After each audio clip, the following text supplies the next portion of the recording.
Hello, hello, hello, and welcome to another episode of the Blue Oval Podcast. I am Ben Weissel, and joining me, as always, Garrett Zatlin. How's it going, man? Ben, I am in my family's house for this episode, maybe for one or two more episodes while I'm up in Philly. And naturally, we play this nightmarish game of try to find the right room with the least amount of echo, with the right amount of lighting, with the room where I won't hear my brother, who is a naturally loud talker, penetrate the walls. So you can understand why I was not dreading this episode, but like really not looking forward to the lead up to this episode. But that's what I have you here for. It makes everything just that much better, right? There's always something, even when we're both at home and in our normal spots. There's always something that comes up. Whether it's like my light is out, so I'm figuring things out with my room. We're making it work. We'll figure it out. One day we'll have the perfect setup. Just not right today. Yeah, we're gonna get a studio. It'll be all decked out, I promise. You're gonna have to move to DC now. Sorry, but in the meantime, did we get one new on Spotify? One new? We did, yeah. We are up to 107 on Spotify. We're still holding strong at 68 on Apple. I get it. It's a little bit of an NCAA letdown where everybody's letting their guard down. But hey, again, the off season is coming. We got a lot of good stuff. Cool. Well, we'll take it for now. I agree. Off season's basically here, but instead of actually going into some of the off season stuff, what we're going to do today is end of season awards. Going to go over those candidates. Going to go over the thought process of what we're voting was like. We're not going to tell Mhm. you the full votes, the full winners. You can go check that out on the site, but we'll give you the nominees. Before we do that, though, Ben, there was some news that happened this past weekend. Why don't you lead us off? Joe Franklin deciding to leave the pristine facilities of New Mexico for the east side of the country in Louisville. He is making a huge jump to the director role for the University of Louisville, leaving behind probably one of the greatest runs a coach has had on the women's side of the distance side of the sport, producing NCAA champions, cross country titles. And I mean, you think about just the last few years, the amount of depth and overall talent that he's built at New Mexico. He is now moving to Louisville, which I think brings up a whole lot of questions. So I'll lead off with, what was your level of surprise when you heard this news? Um, like nine. I dare I say nine. Like, is that an accurate number? Like, should I feel like it should be a nine? Yeah, I mean, I think it's a 9 or 10. Like, I was stunned. I was absolutely floored. Like, these programs are not equal when it comes to like legacy to they are now. This seems to have been a situation where Louisville identified that they wanted to go out and get one of the best, if not the best, coaches out on the market and pay whatever it took to get him. And it seems as though they did that. Yeah, I was talking to one coach, and when the Louisville job came up, as just a month or two ago, it was like, well, they'll go sprints because that's just how Louisville is, the demographic, and so on and so forth. And then they went distance. And it's like, man, the background behind all of this has to be significant. It has to be a major pay raise. It has to be. Um, it has to be a commitment to greater scholarships invested on the distance side. Um, I mean, I don't really know what else. Like, I don't know what else could be the kicker to all of this. It's fascinating because now you're going to the ACC, where I mean, you want to talk about teams that have really invested heavily on the distance side. Boston College got a director, a distance director, in Pete Watson. You got UNC kind of ramping up their coaching staff by introducing Miltonberg a few years ago. Vin Lanana, same thing at Virginia. Now you bring in Franklin at Louisville. I mean, it's pretty significant in terms of the rise of Notre Dame as of late. The distance side in the ACC is loaded. And it's like, man, I was surprised that was the option, and that was the one he took. And in fact, I talked to one coach who was even saying um, he was torn. He was torn, wasn't sure what to do, and then that was just a few days before the announcement happened. So um, I have so many questions. I don't even know where to start with those questions, and that's just how significant this move is. Yeah, I mean, this is a huge leap of faith for Franklin. I mean, for him to leave New Mexico, where sure maybe he didn't have the funding that maybe some of the elite programs did, but he had enough to do great things, especially on the women's side. And so you got to imagine that it's taking him a little bit outside of his comfort zone to have to rebuild, especially on the distance side, a program like he will have to at Louisville. So, next question: what does this mean for the athletes at New Mexico, specifically like some of the top women? Amelia Mazzadowney still has some eligibility left, like and a host of other top tier names. What do you think? Do we think we'll see them follow? Do we think that we'll see them maybe go elsewhere? I'm very curious to see what their decisions are. I think it's going to depend on who they replace to hire Franklin. And I'm sure there will be assistant coaches that are lining up out the door to go after that job. Um, yeah, it's What really caliber hard. do you think they're going to be able to attract? Do you think that like just assistants, or do you think they'll be able to? Do you think this could set off another like coaching Well, let me carousel a little double bit? check because I'm pretty sure Joe Franklin was already the director at New Mexico to begin with, right? I that's what I thought. You're gonna need to double check me on that. Yeah, so let me double check that. Yeah, so well, he's that okay. So he's head coach of distance and middle distance. It says there. I just want to double check to make sure we're both on the same page. That's cross country. Sorry, everyone, please hold. Thank you for your patience here. Yeah, so he's head coach overall, just from what it shows here on the Okay, roster. not the director title though specifically. Is that what I'm I hearing? don't think they don't specify director at all. Functionally, but maybe not in title. Yeah, but I mean, I don't know if that, and maybe it's just like a different way of how they Yeah. phrase it. I don't know if that necessarily matters or not. I don't know. I don't know. It's tough because like it's effectively in a director role, but like, but it's only like it's a mid major, but it's also super established. I guess I could see. I mean, I guess it would have to be a director at maybe like a separate, like lower level program than that, like a more mid major program, something of that nature. I think it's going to be an assistant coach who put in the time, and it's their time to kind of go in and start, being a legitimate director. I think that's probably what I see happening. When you say assistant, do you mean like a head cross country coach, but just someone who's not a director, or are you saying assistant? I think it depends Period. where. I think Okay. it depends where. So like if we're talking about like, gosh, I don't know. I'm just trying to think. Like, I'll go to my alma mater, Virginia Tech, right? Like Eric J, and I can't even say his last name, but Eric J. Like he's the head Yeah. distance coach at Virginia Tech, but he's not Right. The he's director. not the head overall, and but he's also not like an assistant distance coach. Yeah. Like Kyle Livermore is at Missouri, which we reported recently. It's that kind of guy where I'm like, I could see him going out there and applying. But again, like the options for this are so wide and variable because it's not like a power five job. And there's not Yeah. like, the men's team has historically not had a ton of like a lot of money as of late in terms of the scholarship limitations there, but also it's a powerhouse.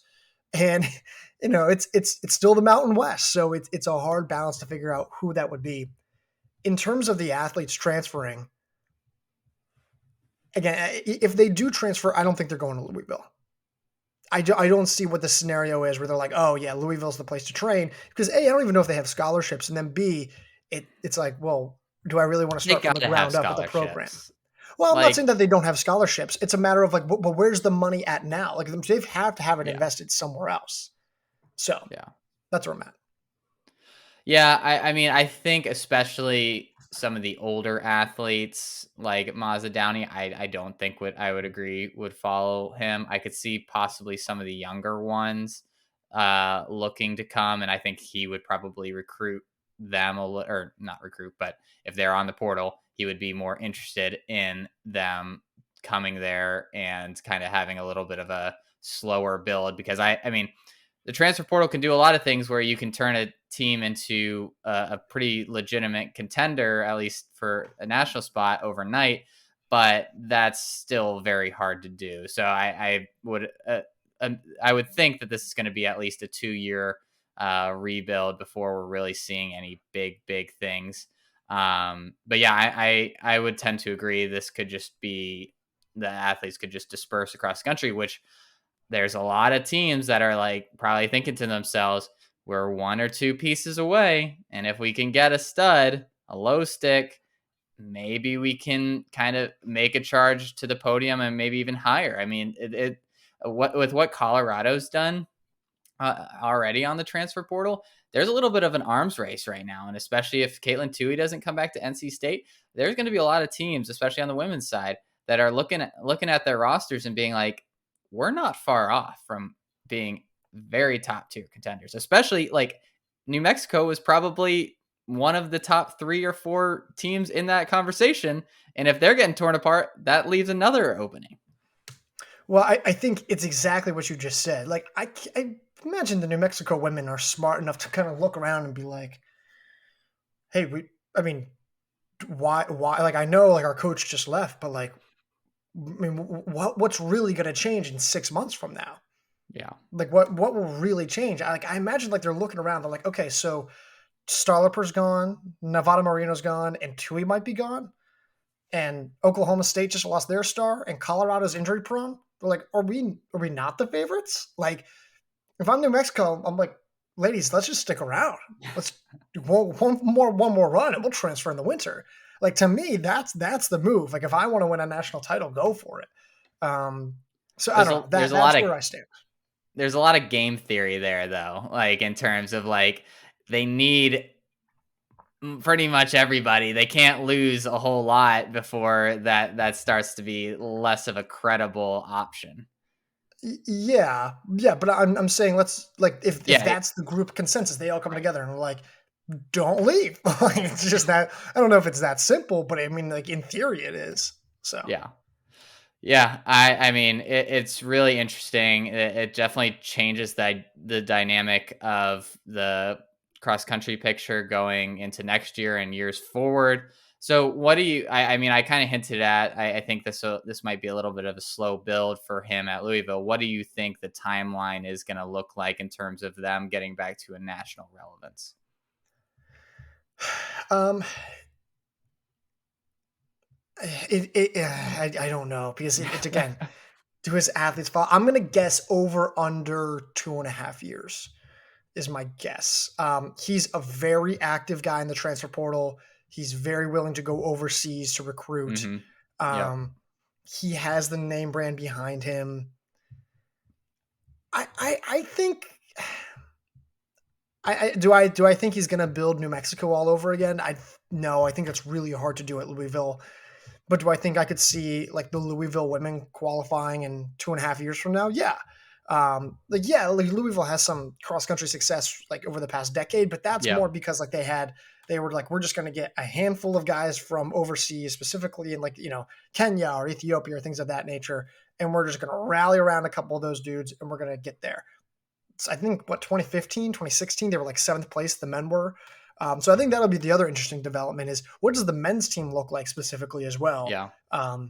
Because I don't know what their scholarship allocation is like relative to, what New Mexico was, but it'll also be interesting because they also had that Eritrean superstar, the youngster, the 19-year-old who ran like 13 or something crazy, ran like 27, 20s something for 10K. It'll be interesting to see what happens to him. Like, does he not come over to the NCAA anymore? Does he opt to go to Louisville instead? Like, it'll be very interesting to see what happens with him. Yeah, he becomes one of the most interesting runners, I think, that isn't in the NCAA currently to keep an eye on because of, I mean, those PRs put him at the top of almost any event that he's going to be running in. I think it's very similar to like what we've seen from Sean Carlson. I think at Tennessee was languishing a little bit at least on the cross country side, and he was able to jumpstart the men a little bit quicker than the women. I think we could see maybe that vice versa for Franklin with the Louisville women. Maybe they accelerate a little bit quicker, men slowly build up from a little bit behind. So yeah, I'm fascinated. We've seen so many interesting coaching moves. I'm excited to see who lands that New Mexico job and what that that could set off potentially. It looks like we're in for another busy summer of coaching news. Yeah, that will be very exciting. By the way, real quick before we wrap up here, um, don't ever message us and ask us for money in exchange for information. Massive violation of journalistic integrity. And what just don't do that. It's massively inappropriate. We'll never give you money, point blank, period. I have my own network. I'm pretty sure I knew all this info before you.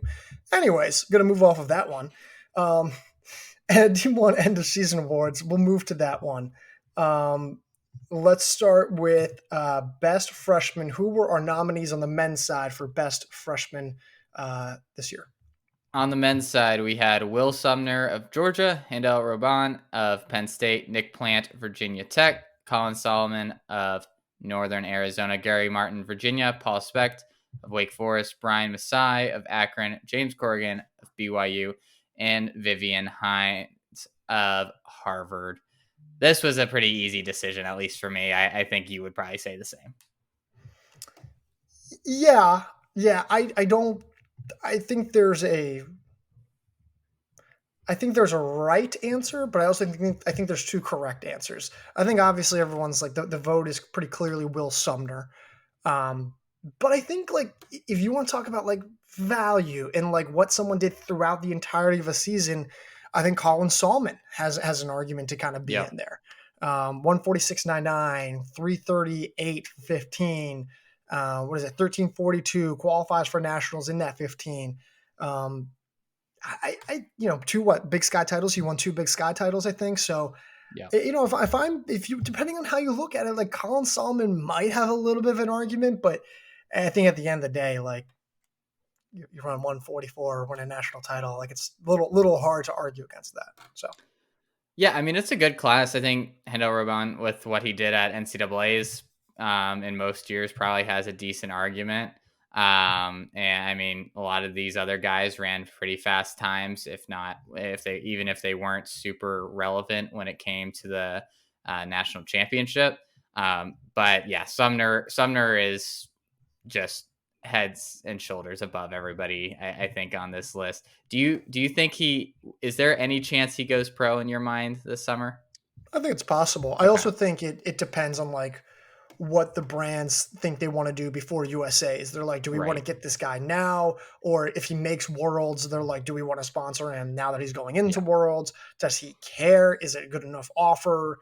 Um, Wasn't I Popple in a similar situation a few years ago? Wasn't there someone who made world championships but didn't get sponsored and then came back that I was surprised about? I can't remember if that was Brandon Hopple. isn't Brandon. Maybe Brandon. I don't think it's Hopple. I think it's Brandon Miller you're thinking of. Maybe, yeah, that I might be think it. Brand because I think Miller might have made the world team. Did he? I forget. I forget if he did. Yeah, I think it is an interesting balance there. I mean, I wouldn't be shocked to see him leave. No. It's hard to imagine his stock being any higher than it is right now. Like he could Yeah, win that's a more good point. championships, but running what he did and winning and being healthy and going into like being a world champion, like a contender for the world championship team, it's hard to say he's going to be much more valuable in the future. Yeah, no, and I agree, and I think that's why I think it's more likely than not that he goes pro. Real quick before we move on to the next one here, who was the name that surprised you the most? That you're like, oh, I didn't think that they would be making our list of nominees. That's a good question. I think the first few made sense. I think James Corrigan for me. He wasn't really on my radar. I think that's because when you think of BYU steeplechasers, that's not where your head goes. Yeah, it goes to Kenneth Brooks. But him running 852, He ran 1340 in the 5K, 338 altitude converted mark in the 15. Just a really well-rounded year. And somebody I think that is going to hopefully be a big part of this team moving forward on the grass and on the track. Yeah, his resume is sneaky good. You guys keep saying he's a steeplechaser. I don't think he's a steeplechaser. I think he's a 15 5K guy. Like 852 Yeah, as a freshman is good. Yeah, just like I'm like he's a steeplechaser. I was like, well, he ran 852 comparison to 1340 and 338 converted. Like, not a steep. fair enough. Well, he can be whatever he wants to be. All right, we'll move off of that. Best freshman on the women's side. I'll list this off here. It's Roisin Willis, Juliet Whitaker, Sylvia Chalangat, Haley Kitching, Riley Chamberlain, Bila Chipkuri, Claudia Kazmierska, Grace Hartman, Jenna Hutchins, Jane Buckley. Who did you like in this one? Because I think this was a unanimous vote, but it was not. I don't think this is nearly as clear cut. No, I think this was one where I was like, I'm looking for someone that I like, looking for another option, but it had to be Rasheem Willis. Like and I agree with you that I don't think being unanimous on this was a reflection of how much better she was than everyone else. I just don't think you can make a great case for anybody over her. Yeah, I don't think that it's a great argument, but like I look at Claudia Kazmierska, right? Like Yeah. she was fourth in the 15 finals. Roisin was fourth. Kazmierska ran 409, 409, 408 this year. Like that's pretty impressive, Granted, her Pac-12 was not great, but neither was Willis, right? So I kind of, I think she was 411 at Brian Clay. I think there's an argument for Kazmierska. Like I really do. I think didn't Kazmierska win her section at Brian Clay? She was the top collegiate in her section at Brian Clay in the quote unquote hot heat that left out Mia Barnett and Melissa Riggins. Right. I'm kind of going back and wondering, like, maybe Kazmierska did have an argument there. So Well, I think I don't you could know. make the same argument for Jet Curry as well. I just don't think there's enough of it. I think it's Kazmierska ran faster and more consistently faster. She was one spot ahead of Chip Curry. Yeah. That's my only thing in terms of the comparison. So Yeah, and I mean this was there for the taking for Juliet Whitaker too. If she would have I mean maybe she just runs the 800 at regionals and makes it to nationals and finishes second there, like this would have been hers. It's just I mean even her not having a great postseason, her being a very deserving nominee is a reflection of just how talented she is as well. Yeah. No, I agree. All right, who's the surprise name for you? Grace Hartman. Yeah. Again, someone that kind of gets lost in the noise of all her other teammates, but a really good development for NC State, and her running 1549, 415. I mean, geez, like is that nothing great when you come to like regionals, but she's there. She's getting the experience. And I think exciting to see what she can turn into. Was she? So I don't know the high school scene as well as you do or some of our other writers. Was she a big time recruit coming in? She was pretty significant. She was definitely one of the better recruits. I don't know if I would have put her in like the same like Whitaker and Willis. I mean, granted, no one was really in that group, but like was she like a star lipper or like? I don't know if I'd put her in the star lipper. I'd say she was more a oh gosh, who's the Stanford Riley? Do you know who I'm talking about? Yes, I do. I'm drawing a blank. This is just a terrible podcasting section on our part here. Yeah, you know exactly who I'm talking about. I can't even think about who that is. I'm pulling up their roster. Oh my god, I'm blanking completely on the name. Stanford. Riley Stewart. That's what it is. Yeah. I'd say she was probably closer to that. If my memory serves me correctly, I'd say she was like a Riley Stewart.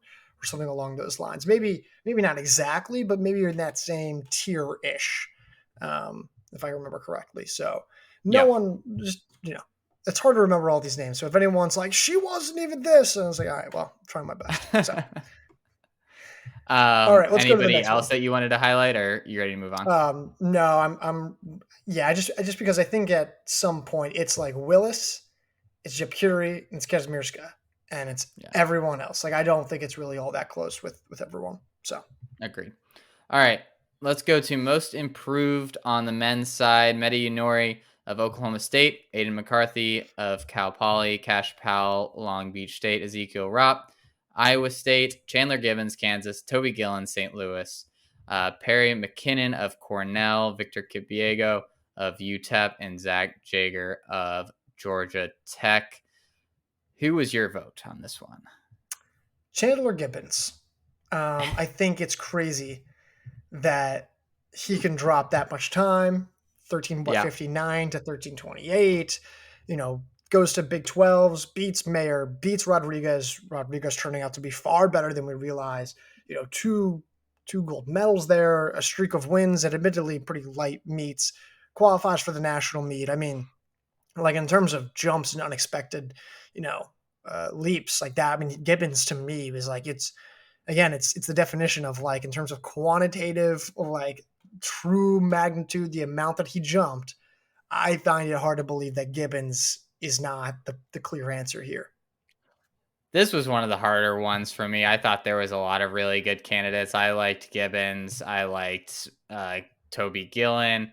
I also liked Ezekiel Ropp. I think what he did was really impressive. And then the one I went with was Victor Kipiego of UTEP. I mean, to go from 9:15, that is what he opened his season with in the steeple, to 8:26 and finishing third at nationals. I mean, he's the only guy on this list that went from like, I don't really know who he is, to like a legitimate like title contender.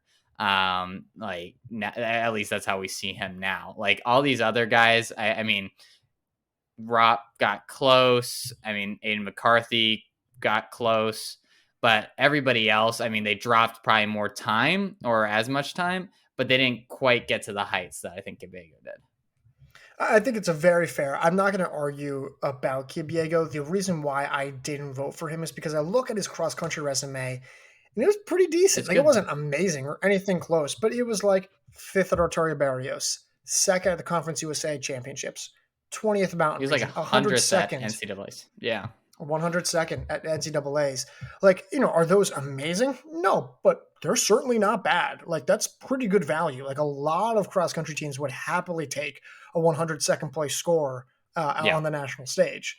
And so, for that reason, I was like, it's not like he was completely unrunnable. Yeah. So, Yeah. for me, that was my perspective. But if you want to look at track and times, like, yeah, I get that, and I think I'm in agreement with you. I think Toby Gillen was the other one. The guy, like, it was just such a clear, like, yeah, the times were maybe not such a massive drop, but just the way he handled himself, the way that he was just Yeah. consistently better in such a convincing way.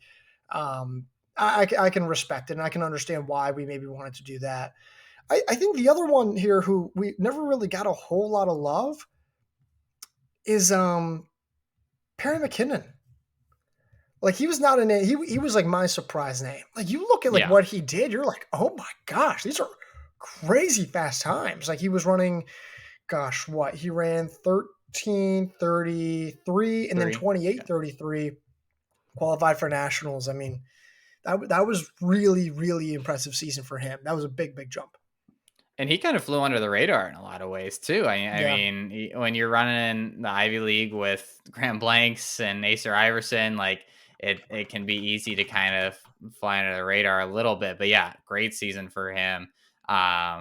Be curious to see how he goes up against those Harvard guys next year. If he can make a yeah. run at them during cross country, I think that'll be interesting to see. Yeah, no, I'm excited for him. Was there anyone else though in particular who you wanted to talk about? No, I mean, I think all these guys were on our radar. I mean, Zach Jager's probably the other name that maybe some people weren't as familiar with. but yeah, I mean, he ran some really good steeplechase times. I think everybody else on this list, like I think we've probably talked about on the podcast at one point or another, because they just made such big jumps and were actually pretty relevant to the national like championship picture. Yeah, just a quick note. McKinnon is a senior by eligibility on Oh, is TFER. he? So, Shoot. yeah. I mean, now granted, that said, Ivy League, it's like you can't take a fifth year. So Yeah. a lot of those guys, it just lists like that. So it's very weird for the Ivy League. So he could be somewhere next year if he has eligibility. He could, Yeah. and he's decent in cross. But I mean, this past spring was The significant. big jump. So, Yeah. yeah. All right. All right. Let's go to most improved on the women's side. Do you want to take this list here? Sure. You got Star Price, Virginia Tech, Megan Hunter, BYU, Kayla Bell, Murray State, Lorena Rangel Beatrice of LSU, Maddie Elmore, Oregon, Greta Karanescate of California Baptist, Mazzy Mullaney, Utah Valley, Monica Hebner, Texas, Pauline Meyer, Arkansas State, Yasmin Ostrich, Lamar. This was not a unanimous vote. It was not. Maybe a little close. Who was your pick? I had Greta Karanescate. Again, the jump from solid to title favorite is what won me over. But I think there are some legitimate other candidates in this, and I think you'll go ahead and talk about one of them. Yeah, I had Pauline Meyer. I just think that the time jump, the fitness jump, Yep. the just the mass amount of talent like that came out of nowhere. You know, she runs like a crazy 24-second PR or something like that. The West Regional meet qualifies, runs like 9:44 out of nowhere. She had never broken 10 before that. She runs 9:50 to get into the steeple finals. She finishes 8th overall to be an All-American in a field where there was like 7 title contenders. So for me, it's like, I'm like, whoa, like it's pretty wild to me. Like, I don't think that kind of leap, like the difference, like Megan Hunter, like, yeah, she was out of nowhere. Right. And like, it was a massive postseason performance for her. But there was 9 women in that 800 meter final. There's 12 women in the steeple final. I think that's the only, like, as long as she just wasn't last, she was going to be an All-American, where it's a little different with Meyer. So regardless, that's who I have. Although, again, I think there's a handful of women here who you could, I mean, really argue almost in favor of almost all of them. Yeah, maybe. I think Megan Hunter just making it to that final was incredible, running that 2:01. I was really pleasantly surprised with what we saw from Kayla Bell at NCAA's. Like, she looked like she was going to make the finals at one point when they were going through the heats. Runs 2:02, looked super composed and like just didn't fade in like the way that I thought she would after she went out aggressively. Like, I thought she was one of the biggest improvements. Lorena Rangel Beatrice, I'm butchering that, I'm sure, of LSU. She was awesome all year. Overshadowed a little bit by Michaela Rose, but she was fantastic all year, and really seemed to find her groove towards the end of the season. Yeah, I mean, there's a lot of these women. You know, I was like, I want to vote for all of them. But yeah, you know, I think Elmore was the only one where I was like, I don't know if she has a much of a strong argument as compared to a few others. I thought Rangel Beatrice, like, she was just good enough during the winter for me to be like, you know, Monica Hebner had already made nationals, but still, from top to bottom, I mean, all of these women made like significant enough strides in very different ways for me to be like, I don't know if there's like a right answer. You know, I think there's a lot of correct answers. So, but yeah, I chose Pauline Meyer. So, all right, let's move to the best performance of the year award on the men's side. First, we have Will Sumner winning the 800 meter title. Nathan Green splitting 51 seconds on the last lap to win the 1500 meter title. Kai Robson winning the 5K and 10K at NCAA's. Kenneth Rooks beating Duncan Hamilton for the steeplechase title. Kenneth Rooks running 8:17. to take down an elite pro field. Duncan Hamilton running 8:16, soloing that effort at West Regional. Fouad Masoudi running NCAA number 4 all time in 1500, running 3:35, and Charles Hicks winning the 10K at Stanford Invite with the last minute kick. Who was your vote on this one? Mine was, well, real quick, just want to quickly make a clarification here. Kai Robinson, for his nomination, we don't put together two performances and say it was the best single performance. We're just saying, though, in the context of he won the 5K title 2 nights after winning the 10K title. So we're not saying, like, I don't know if that makes sense to anyone. I understand what you're saying. Yeah, I know you do. We're confusing sometimes to everyone else who listens to us. But I did Kenneth Brooks, NCAA number 3 all time, 8:17. He takes down that pro field. I mean, that's a loaded field. Hillary Bohr, Beamish is in there. Maybe one or two other names I'm not thinking of. I mean, he runs the NCAA number 3 all time, does it convincingly, wins comfortably, looks strong while doing it. And I think it kind of just, I don't want to, like, say it dampened Hamilton's number 2 all time when he ran his, but it was kind of like, well, what, I mean, does it really matter? Kind of thing. Like, that was ultimately why I think Rooks just set the tone in a completely different way, where it was like, I don't think anyone from this performance can really match what he just did. Yeah, I think that was my second pick. What Will Sumner did to negative split a 144, if he would have run 144 like the normal way, I think I may have even given it to Rooks. But to negative split it and look as good and as smooth and just dominant as he was, like, there just tells me, like Rooks' performance, which I think was so impressive, was how smooth and like looked like he had more in him if he needed to. I think Sumner, you could say the same thing about his performance of, like, this guy can run 143 like today if like in the right race, like, zero doubt. And I think that, like, type of performance and beating Yusuf Bizimana, who ran a great race and was the favorite coming into this weekend, or into that weekend, I think also makes it that much more special. Whereas Rooks, in our mind, was the favorite, if not, or was one of the favorites, if not the favorite. Yeah, I don't think I think if you said Sumner, I don't think that's a wrong answer. I think that's plenty reasonable. I can get behind it. For me, it was just like, I think it's just a little bit easier to, like, look at dominating a collegiate field in, like, an all-time mark versus dominating a pro field with a comparatively faster all-time mark. That's just me, but I get it. Plus, I think there has to be a little bit of, like, an entertainment factor to it. Like, with all due respect to Rooks, Sumner's was so much more fun. It just was. And I like voting for non-national championship performances, because I think we get too caught up in that when it comes to the performance. It's just like, oh, who won, like, their race at NCAAs, and that like would incline me to vote for, like, a Rooks kind of performance, or a Masaudi's like 335 or something like that.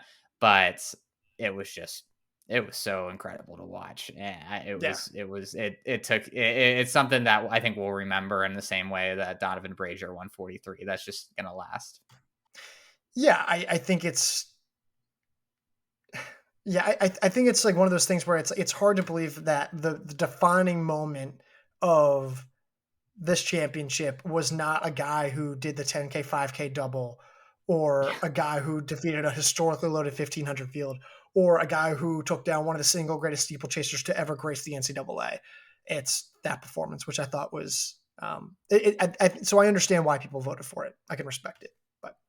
Let me go move on to the best performance award here. I'm going to go Michaela Rose goes wire to wire to win 800-meter national title in 1:59. Michaela Rose runs 1:59.08 over 800 meters for NCAA number 2 all time. Maya Ramsden pulls off upset win to win 1500-meter national title in 4:08 PR. Parker Valby runs 15:30 to win the 5K national title despite not being fully healthy. Parker Valby runs 15:25 to win the SEC 5K title despite not being fully healthy. Evelyn Kemboy makes a perfect move to take down a loaded 10K field for the national title. Olivia Markovic makes up a late deficit to win steeplechase national title and NCAA number 3 all time. And Caitlin Toohey runs the NCAA record over 5,000 meters in time of 15:03. Ben, you and I had the same vote. Yeah, we were on an We did island not. here. We did not win. Who was our vote? Caitlin Tui runs NCAA record of 15:03 in the 5,000. I could see the argument for the Markovic performance, especially since it was NCAA number 3 all time. But I think there's a lot of recency bias in terms of what we saw Tui do at the national championship and I think that's like not giving her the shine for what she did during the regular season, which running 15:03 and nearly breaking 15 minutes is just such a monstrous performance for a collegiate woman to be to do. And and to pick up another record, I just think that's clearly it. It's not as entertaining or as dramatic or surprising because we figured she could do it as a lot of these other performances, but I objectively it's the best performance of anyone in the collegiate field for the collegiate women this year. I completely agree. Every point that you just made. For those wondering at home, this was a three-way tie.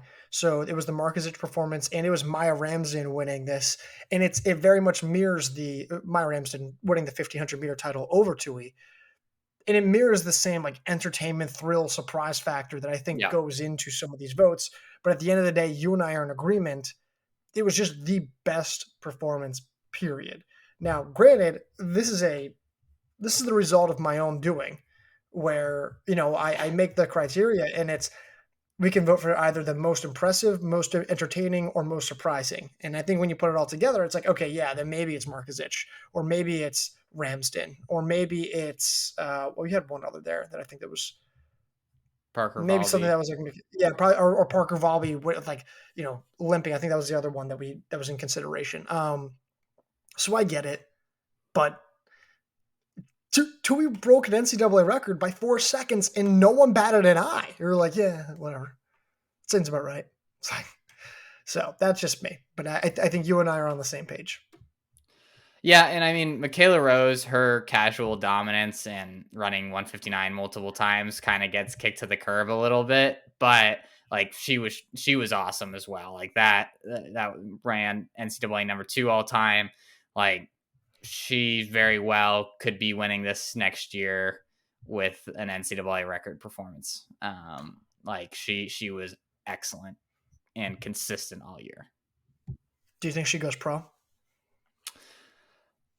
I don't know. It's hard with like there's so many that the on the women's side there's a lot of very good obviously 800-meter runners. I mean, I think Mo obviously at the front. And it's hard to say she would be even the top like collegiate that companies would be recruiting um for the 800 side. So Really? I think that you could make a solid argument for Willis over her. Because I mean she won. I mean obviously her outdoor season was not good, but she was better than Rose indoors. Um, I don't think so. I think she'll come back. I don't think so. Partially because I think it's because the women's 800 and the pro level is Very stacked. good. It's very good. Like maybe the best it's been. I don't want to say. I don't know. Ever, is it fair to say ever? Like maybe ever? I mean, if Aji Wilson keeps doing what she's been doing, then Right? probably ever. Yeah. Like, I mean, you throw an Allie Wilson in there, like who's been great. Like, I'm sure there's names who I'm just not as familiar with on the pro scene who have been, Raven say, Rogers. Chartok Yeah. Klecker, yeah, Raven Rogers. I mean, there's a couple women like that. So yeah, I can understand it. So yeah, probably not pro, but maybe next year. I don't know. I'm not gonna Yeah. say it's completely out of the realm of possibility though. I I'll think say if that. she runs an NCAA record, I don't think we'll see her after that. I think that'll No, probably be their no. I mean, last I last think stop. regardless, as long as she at least replicates the same caliber performances that we saw this spring, I think she goes pro next year. Because at what point it's like, well, what more do you have to prove? Yeah. Right. So All right, let's move on to best team slash distance coach award on the men's side. Andy Powell of Washington, Ricardo Santos, Stanford, John Gundak, Penn State, Dave Smith, Oklahoma State, Mick Byrne, Wisconsin, Lyle Weiss of Montana State, Chris Miltenberg, North Carolina, Vin Lanana, Virginia, and Ed Eyestone of BYU. Who was your pick? Andy Powell. Yeah. Pretty straightforward. Yeah. They're really, and I was trying to be a little edgy on some of these picks. I couldn't figure out anybody else. I was like, No, this, I mean, like what he did at Pac-12s alone, I think, like, basically almost guaranteed that he would win this award. To win everything from the 800 to the 10K, right? Was it to the 10K? Or did he, no. it's steeple. And the, Yeah. and the steeple. Yeah. Yeah. That in a conference as loaded as the Pac-12, like it's not as deep as some of these other conferences, but it's top heavy. To do that, incredible like accomplishment. Yeah, I mean, Faye, even though he wasn't great on the national stage, was, I mean, just awesome 5K, 10K. I mean, Tripos in the steeple, Ellis in the 8. They dominated the 15, went 1-2. Like, it's just hard to get past that. Like, the top end stuff from every distance event is really hard. I think there's a little bit of an argument for Mick Byrne. I think depending on what you think about Lyle Weiss and Montana State and the expectations there, Yeah. I think maybe John Gondak, just depending on how impressive you think that 800 meter depth is, which, by the way, they just got like an Antonio Obrego from Iowa. Yeah, we'll They're have to adding talk a about sub that. 150. We'll talk about that next week. They're going to have 10 sub 150 guys on their roster next year, at least 10, assuming no one leaves. They're all set to come back though, which is insane. But I think at the end of the day, it's Powell. It's pretty straightforward. You can maybe say Santos. I'll say this: it was not a unanimous decision, or is not anything like that. So, yeah, I think Weiss would have been maybe my next vote. You think so? Just really? Get three guys from like Montana State, obviously not traditional, like a traditional program, all like everybody else basically on this list. To get 3 guys to nationals in one event is a pretty amazing accomplishment, especially when only one of them was like very much expected. Yeah, that's fair. I think you also like it's 3 of those guys, all-time marks from Hamilton, and then Ben Perrin's also such a massive part of that. I do like Weiss. I don't know if he would have been my next guy, but I do like him a lot. So let's go to the women's side, and I'll let you go through our nominees. Okay, we've got Shalane Flanagan, Oregon, Diljeet Taylor, BYU, JJ Clark, Stanford, Nick Steniff of Alabama, Houston Franks, LSU, Lori Hennis, NC State, Matt Sparks, Notre Dame, Joe Franklin, New Mexico, Ray Treacy of Providence, and Mauricia Powell of Washington. Who was your vote? Oh, actually, I do know your vote. My vote was Diljeet Taylor. I think I was alone on this one on an island. But when you look at what she did, I mean, you have the depth of her just having great performances all the way down the roster, but you also have the top end talent as well, which I think kind of got lost in the mix a little bit, where you have Claire Seymour finishing 3rd. You had Lexi Holiday Lowry finishing 4th. Like, you don't have just women that are like improving and kind of just cracking into the national picture or just making it to nationals. Although you do have plenty of like those kind of candidates, you also have these top end women, which I think when you compare that to pretty much any other coach on this list, it's pretty favorable. And I was surprised that I was the only one to go with Taylor. I was so close. I was back and forth. You know how much I love you Taylor. Were going to. I really did. I know. I was super. I think I put her name down initially. I ultimately went with Shalane Flanagan. I think when you have 3 women who have run 4:08 for 1,500 meters in a single season, that's absurd. And then 2 of those 3, well, they all 3 of them make the finals, and then 2 of those 3 go 2nd and 4th in the 1,500 meter finals against a historically stacked field. Mm-hmm. To me, that's special. And then what really put me over the top was Ella Nelson qualifying for the 800 meters on the national stage. To me, that was just enough to be like, I think it's Shalane, just because of what this roster is like. She's only been there for not even a full year. I was really close. I do think that the world, like if they really looked up at this objectively, would have said Taylor, Dilsey Taylor, but um, that was hard. That one was really, really hard. I really wanted to vote for her, and you're kind of making me regret that I didn't. So This was a hard list because like there wasn't any like one team that was like in the same way that Powell just had guys in like several different events qualifying and had front runners in one or two. There wasn't quite that same like I liked what Houston Franks did. Obviously, we talked yep. about Hmm. Rango Beatrice and Rose. Like I think he deserves a lot of credit. And I mean, you look at like Tracy for Providence, like all the improvements that they saw from a lot of his women, like that. But there just wasn't that like overwhelming person because I mean, you even look at like Flanagan, it was mainly just in one event, the 1500. It was great in that event, but it was just in that one event. Um, I just wasn't super overwhelmed by anybody this year. Yeah, and I think that's fair. I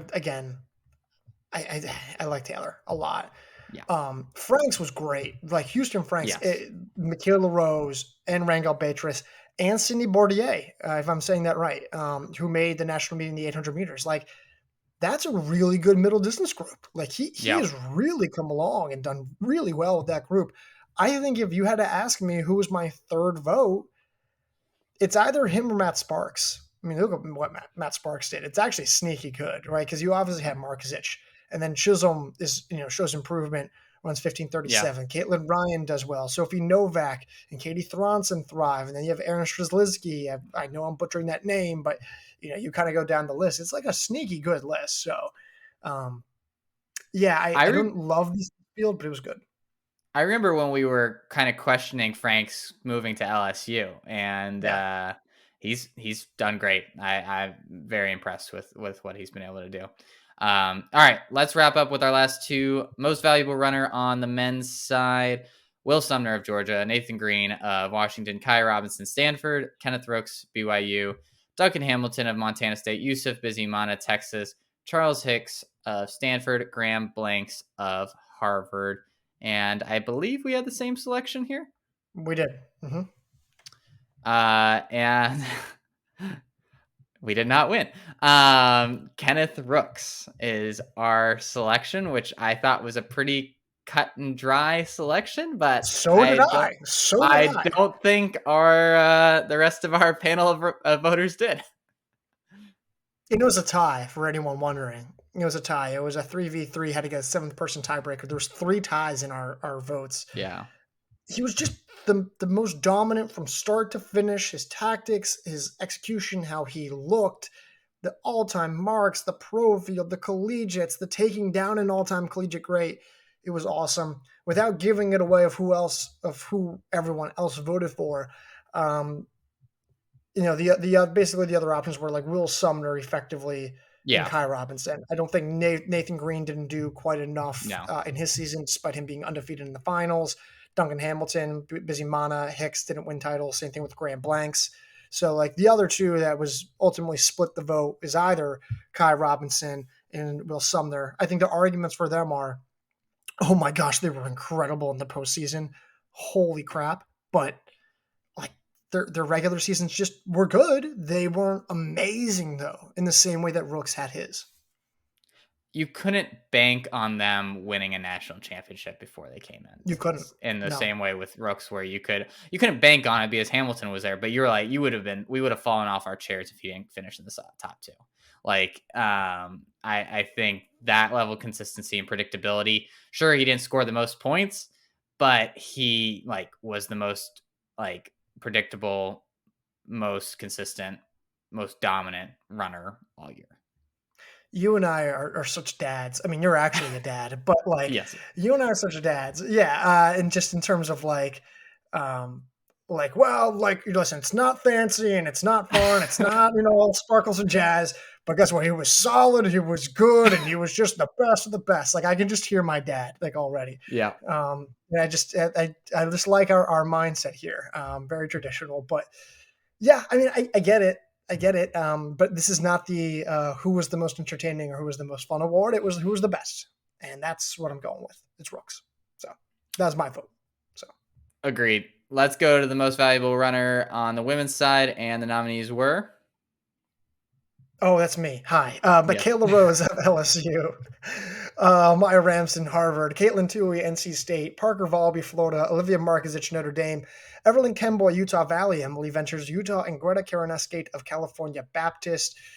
I I didn't know if I fully agreed with your vote at first, but in retrospect, I think I do.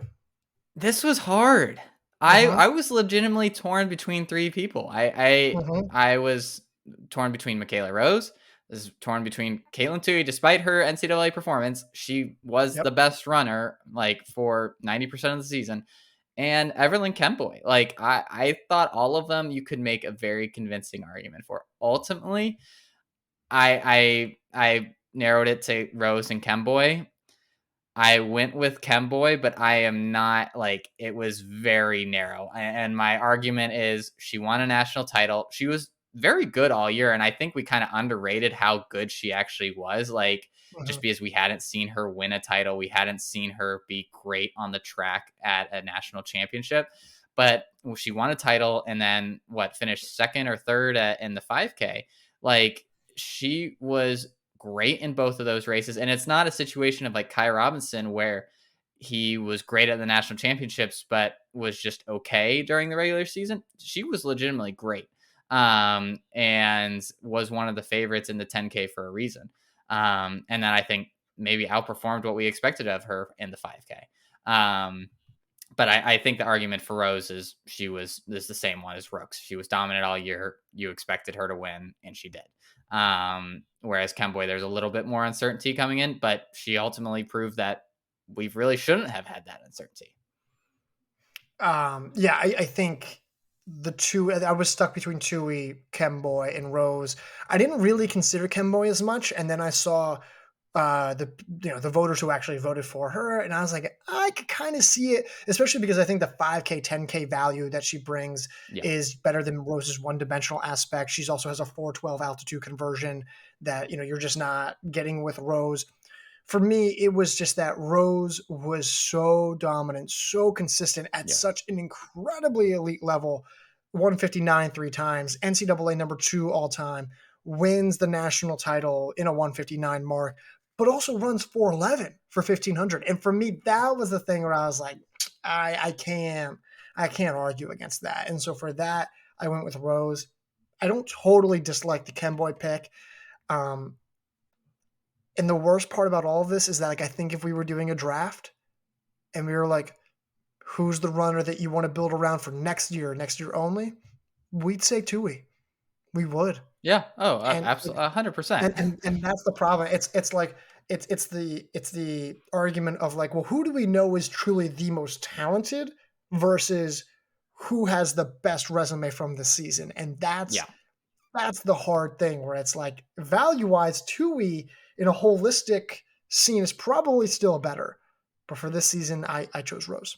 So yeah. I mean, it's like when LeBron James wasn't winning MVP every year when he was yeah, clearly the best player for like 10 straight years. It's just like, yep. oh, I mean, for variety's sake, or maybe he just had a little bit of a down year. I mean, it was that's basically what we're dealing with Tui here. Like we know she's the best runner. She just didn't have her best performances at the national championship.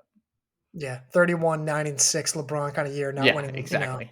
1503 NCAA 5K record, 40 what 6 or 408 she ran something like that. Yeah. So, yeah, she was impressive. But cool. Ben, is there anything else that you wanted to chat No, about? I think that's it. What do we have to look forward to over the next few weeks? Oh, dude, we got so much content. We've got um, oh man, we got transfer stuff, transfers. We're gonna do some lane 9 episodes. I heard a really cool dude's gonna be start doing those from now on. At least conducting those interviews. We got one that's just recorded today. Yep. We are going to be doing obviously some summer rankings a little bit later down the line, some group chat discussion articles. Uh, we even might be having like a little bit of like a fun little ranking twist, like something in addition to what we usually do. That's still in the works. And then something a little bit more logistical that I think people will be interested to hear about. Nothing bad, but that is currently in the works as well. So um, a lot to look forward to. It's finally here. We can finally put track truly behind us. The off season is here, Ben. Let's get ready for it. Can't wait. That was a lot of teases right there, and I It I was a I lot know of if teasers, I right? didn't know all of the things that you were talking about, I would be losing my mind right now. So we apologize. You will find out all I'm these not things sorry. To be very very soon. clear, I'm not sorry about it at all. This is my job. So All right. Well, until next week, Aaron, maybe we're one step further to learning all those things. I'll talk to you. I'll talk to you.